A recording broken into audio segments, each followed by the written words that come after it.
디모데후서 4장 9절부터 12절 말씀입니다. 이 감옥에서 이제 사도 바울이 디모데를 부르는 내용입니다. 디모데후서 4장 9절, 너는 어서 속히 내게로 오라. 자신의 죽음이 이제 임박했음을 가르쳐 줬죠. 또 자신이 이제 천국에 갈 때가 가까웠다. 의의 면류관을 받을 때가 됐다. 이렇게 밝힌 바울은 이제 디모데에게 속히 오라고 말하고 있는 거예요. 그러니까 바울이 디모데를 이 로마 감옥으로 오라고 부른 이유는 이제 죽기 전에, 천국에 가기 전에 마지막으로 사랑하는 믿음의 아들 디모데를 보고 싶었던 것이죠. 또 하나는 이제 디모데에게 마지막으로 하나님의 진리에 대해서 또 이 영혼 구원 사역에 대해서 가르쳐 주기를 원한 거죠. 편지로 쓰는 거는 한계가 있잖아요. 그 당시 뭐 인쇄술이 발달한 것도 아니고 많은 내용을 다 쓸 수가 없죠. 그래서 직접 만나서 또 이 가르쳐 주려고 하는 것이죠. 그래서 이 바울이 얼마나 마지막 정말 마지막 죽음을 앞두고 디모데를 보고 싶어 했다고 하는 것, 정말 그가 디모데를 사랑했고 또 자신의 후계자로 인정했음을 알 수가 있죠. 그래서 예수님께서 제자들과 마지막으로 만찬을 하셨던 것처럼 이런 거예요. 그래서 이 디모데가 정말 인정을 받은 믿음의 사람이라고 하는 거예요. 그가 인정을 받을 수 있었던 이유는 다른 것이 아니라 정말 순수하죠. 순수하고 끝까지 믿음을 지켰고 끝까지 충성했던 사람이라고 하는 거예요. 그래서 정말 변함이 없이 끝까지 주님을 믿고 충성하는 자가 하나님께도 인정받는 줄을 믿으시를 축원합니다. 자, 그다음에 이제 바울이 이 데마가 떠난 것, 바울의 슬픔에 대해서 기록을 합니다. 디모데후서 4장 10절, 데마는 이 세상을 사랑하여 나를 버리고 데살로니가로 갔고. 사도 바울은 데마가 세상을 사랑해서 이 바울을 버리고 데살로니로 갔다. 세상으로 갔다는 거예요. 믿음을 버리고 다시 세상으로 돌아간 거예요. 그러니까 이것은 바울에게 큰 충격이었을 거예요. 이렇게까지 표현하잖아요. 이 세상을 사랑해서 돌아갔다는 거예요. 세상을 사랑해서. 근데 이 데마라고 하는 사람이 얼마나 충성된 사람이었냐면 사도 바울이 로마 감옥에 1차 투옥됐을 때 그때 바울을 도왔던 사람이에요. 그래서 이 바울은 데마에 대해서 좋은 평가를 내고 있었습니다. 골로새서 4장 14절, 사랑을 받는 의사 누가와 또 데마가 너희에게 문안하느니라. 그래서 골로새서를 쓸 때 그걸 아마 도와줬을 거예요. 대피를 했을 수도 있고 그 정도입니다.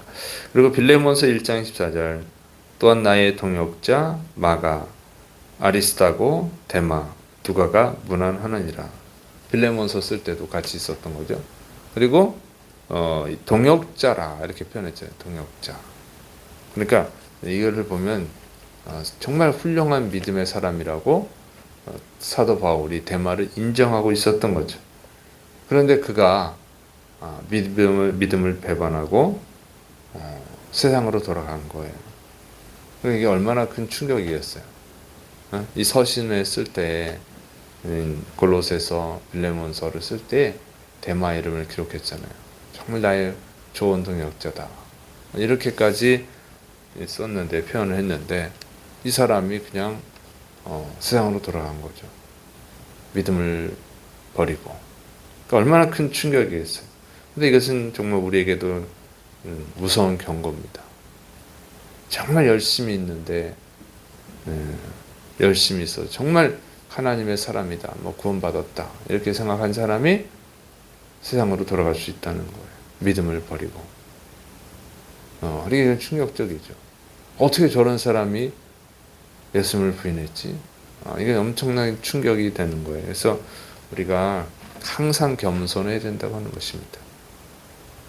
어느 누가 여러분 데마처럼 감옥에 있는 바울을 돌봐주고 거기서 수발을 들고 그 고통을 당하면서 잘못하면 같이 핍박을 받을 수도 있잖아요. 그런데 그렇게 했던 사람이라는 거예요. 근데 그 사람이 넘어졌다는 거죠. 그 우리가 항상 겸손해야 돼. 우리 자신이 우리 자신도 언제든지 넘어질 수 있다는 거죠. 인간은 연약한 존재인 거예요. 그래서 교만하면 안 돼. 자기 믿음을 자랑할 게 아니라는 거죠. 이 믿음의 선한 싸움은 결코 만만한 것이 아니에요. 사탄은 우는 사자처럼, 배고픈 사자가 먹이를 찾는 것처럼 미혹할 자, 지옥으로 끌고 갈 자를 찾고 있다는 것이죠. 그리고 심지어 예수님의 제자, 또 12제자에 속한 가룟 유다도 넘어졌잖아요. 우리가 항상 겸손해야 돼. 우리는 항상 겸손하고 날마다 하나님의 은혜를 구해야 될 줄을 믿으시기 바랍니다. 하나님의 은혜가 없이는 우리가 이 믿음의 선한 싸움에서 승리할 수 없다는 거예요. 겸손해야 됩니다. 자, 근데 이 사도 바울이 슬픔이 있지만 그러나 슬픔 속에 갇혀 있지는 않았습니다. 디모데후서 4장 10절부터 12절 그레스게는 갈라디아로 디도는 달마디아로 갔고 누가만 나와 함께 있느니라. 내가 올 때에 마가를 데리고 오라. 그가 나의 일에 유익하니라. 두기고는 에베소로 보내었노라. 이 사도 바울은 굉장히 큰 상심이 되었겠죠. 데마가 세상으로 돌아가서. 그래서 굉장히 상심했을 거예요. 고통스러웠을 거예요. 더군다나 감옥에 갇혀 있으니까 더 했겠죠. 감옥에 갇혀 있지 않다면 이 데마를 찾아가서 만나서 어떻게 설득이라도 해볼 텐데 아무것도 할 수 없잖아요. 자, 그런데 이런 와중에도 바울은 복음 전파를 위해서 그레스게는 갈라디아로 파송을 하고 디도도 또 믿음의 아들이잖아요. 바울의 믿음의 아들. 디도는 달마디아로 파송을 하고 그리고 두기고는 에베소 교회로 지금 이 사도 바울의 편지를 가지고 에베소로 가는 거예요. 그 디모데에게 전달해 주는 게 두기고입니다. 그래서 이 편지를 전달하도록 두기고는 에베소로 보내고 누가하고만 같이 있었다고 하는 거예요. 지금 상심이 된 상태인데 여러 동역자들이 같이 있으면 좋잖아요. 그런데 그렇게 안 하고 다 복음 전파를 위해서 파송을 하는 거예요. 누가만 남겨놓고 누가가 이제 사도 바울을 수발을 드는 거죠. 편지를 대필하고 이런 거 하는 거예요. 누가만 남겨놓고 다 파송을 했어요. 복음 전파를 위해서. 참 우리가 본받아야 될 부분이죠. 우리는 개인적인 슬픈 일, 사건들이 있을 때 거기에 매몰되어 있잖아요. 신세 한탄을 한다던가 하나님 너무하신 거 아니냐 그런다던가 어쨌든 나의 삶 속에 안 좋은 일이 일어나면 거기에 그냥 매몰되는 거예요. 거기에 빠져 있는 거예요. 그러나 사도 바울은 그렇게 하지 않아요. 개인적인 속상함 때문에 하나님의 일을 그르칠 수는 없다는 거죠. 그래서 다 파송을 하는 거예요.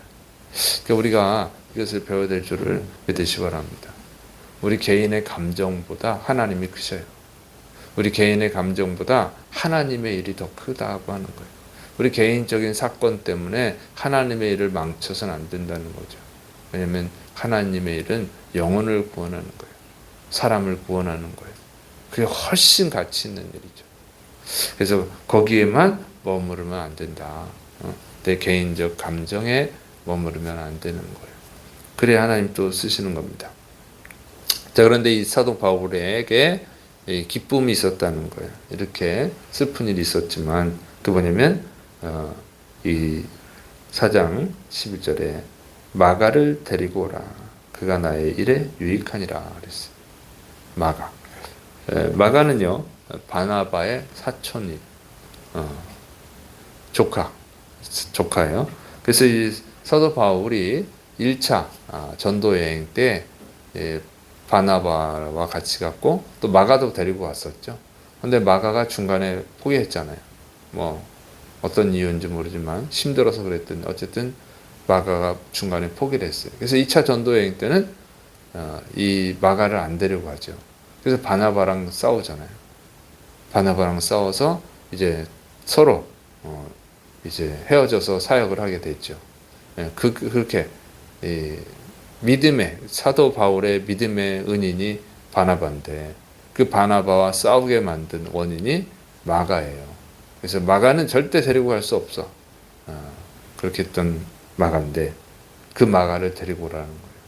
이게 유익한 사람이다. 나의 일에. 그러니까 복음 사역에 영혼 구원에 유익한 사람이다. 이렇게 말하고 있는 거예요. 그러니까 마가가 1차 전도여행 때는 믿음이 연약해서 쓰러졌지만 이제 사도 바울이 로마 감옥에 두 번째 갇혀 있을 때 이때는 믿음의 사람으로 성장해 있는 거예요. 참 은혜로운 일이죠. 놀라운 일이죠. 아마 사도 바울이 마가에 대해서 마가는 데리고 갈 수 없다. 그렇게 해가지고 아마 마가 자신도 충격을 받았을 거예요. 마가 입장에서는 믿음이 연약한 사람을 어떻게 그렇게 할 수 있어? 이렇게 오히려 시험에 들 수도 있는데 그렇지 않고 마가는 내가 참 부족한가 보다 이런 생각을 했던 것 같아요. 그래서 마가가 성장을 했다고 하는 거예요. 자, 이걸 보면은 정말 위대한 바울이죠. 사도 바울은 예수님 이후로 가장 위대한 믿음의 사람이라고 해요. 그런데 이렇게 위대한 사람도 데마가 믿음을 버리고 세상으로 돌아갈 줄 몰랐었다고 하는 거예요. 그리고 또 마가가 이렇게 유익한 사람으로 하나님의 유익한 사람으로 성장할 줄 몰랐다는 거죠. 그게 인간의 한계예요. 인간은 알 수가 없어. 미래를 알 수가 없어. 그리고 인간이 정말 판단하는 잘한다 할지라도 한계가 있는 거예요. 데마가 그럴 줄은 몰랐고 또 마가가 이렇게 아름답게 성장할 줄 몰랐다고 하는 것이죠. 그래서 인간은 대단해봐야 별 볼 일 없어요. 대단해봐야 무식한 존재고 연약한 존재고 흔들릴 수 있는 존재라고 하는 것이죠. 그래서 항상 은혜를 구해야 되는 거예요. 항상 하나님의 은혜를 구해야만 되는 줄을 믿으시 바랍니다. 사도 바울이 이 감옥에서도 끝까지 믿음을 지킬 수 있었던 비밀이 뭐겠어요? 다른 게 아니고 하나님의 은혜를 구하는 것인 줄을 믿으시 바랍니다. 그래서 바울은 감옥에 갇혀도 하나님의 은혜를 구했죠. 근데 구약의 위대한 믿음의 사람 다니엘도 마찬가지잖아요. 사자굴에 집어넣는다고 해도 기도하는 것을 중단하지 않죠. 하나님의 은혜가 없이는 살아갈 수 없다고 하는 것을 분명히 믿고 날마다 은혜를 구하는 사람들만 믿음의 승리를 할 수가 있고 또 뜻하지 않은 놀라운 하나님의 은혜를 받을 수 있는 줄을 믿으시를 바랍니다. 그래서 감옥에 갇혀 있던 이 바울의 슬픔과 또 기쁨을 통해서 우리가 깨달아야 되는 것. 우리는 하나님을 의지하지 않고는 하나님의 은혜가 없이는 살아갈 수가 없다는 것. 그래서 분명히 깨닫고 은혜를 구하는 자가 되어야 될 줄을 믿으시 바랍니다. 기도하겠습니다. 사랑이 많으신 하나님 아버지, 우리는 하나님의 은혜가 없이는 단 하루도 살아갈 수 없는 연약한 존재입니다. 날마다 주님 앞에 겸손하게 해주시고 주님의 은혜를 구하는 자가 되게 하여 주옵시며 또 우리가 주님의 은혜를 받은 것처럼 또 다른 사람에게 주님의 은혜를 베푸는 자가 되게 하여 주옵소서. 주께서 붙들어주심을 믿고 예수님의 이름으로 감사하며 기도드립니다. 아멘.